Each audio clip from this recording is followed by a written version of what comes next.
Je suis Philippe Lecomte. L'évaluation des préjudices corporels et l'indemnisation des victimes d'accidents ont pris ces dernières années une place importante dans notre droit. L'expertise médicale, et je parle ici de l'expertise judiciaire, c'est-à-dire celle ordonnée par un juge, est une phase déterminante du processus d'indemnisation.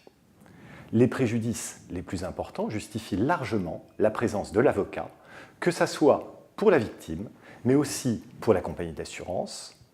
Le temps de l'expertise va être l'occasion pour la victime d'exposer ses doléances, pour son avocat de mettre en avant des points particuliers qu'elle aura peut-être du mal à exprimer ou qu'elle peut oublier, pour l'expert de constater et de lister les séquelles liées à l'accident.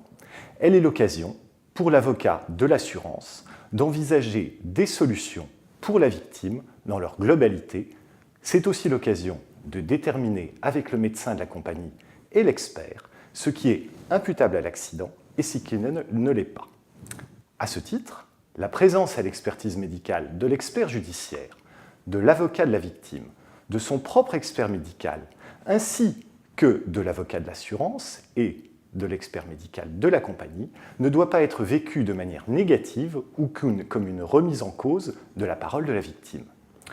Lorsque l'on est en présence de préjudices médians ou importants, par exemple en cas d'atteinte médulaire, d'atteinte psychologique, de stress post-traumatique, de traumatisme crânien avec atteinte à des fonctions cognitives ou motrices, la présence de tous ces acteurs doit permettre de déterminer la cause des traumatismes, les éventuels états antérieurs et cerner pour l'avenir les besoins de la victime en présence d'un tiers qui est l'expert judiciaire.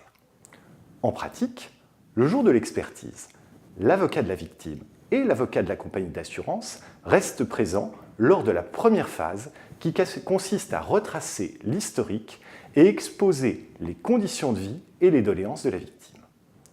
Il se retire lors de son examen clinique, ne reste à cet examen purement médical que les experts médicaux.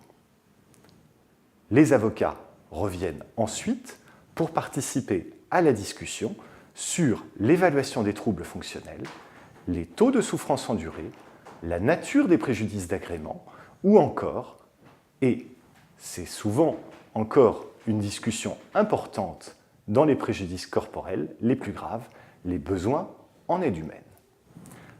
À l'issue de l'expertise, l'expert rédige un pré-rapport. Ce pré-rapport va être l'occasion pour les parties de préciser certains points en adressant à l'expert des notes que l'on appelle des dires ou de solliciter un expert d'une autre spécialité que l'on appelle dans ce cas un sapiteur. Une fois le rapport déposé, les avocats de la victime et de l'assureur vont travailler à quantifier financièrement les conclusions de l'expertise. En effet, ce n'est pas l'expert médical qui fixe le montant pécuniaire des préjudices, ni la forme de son versement, selon que l'on parle d'une rente ou d'un capital. Il s'agira d'une discussion juridique fondée sur l'analyse de la jurisprudence, des besoins de la victime et qui se traduit par des échanges entre l'avocat de la victime et l'avocat de l'assureur. Un accord transactionnel peut être trouvé à ce stade, qui permet d'éviter la lenteur et l'aléa d'une procédure judiciaire. Ce n'est qu'en cas de désaccord sur l'ensemble des offres, ou seulement certaines d'entre elles, que l'avocat de la victime portera la connaissance de l'affaire devant les tribunaux.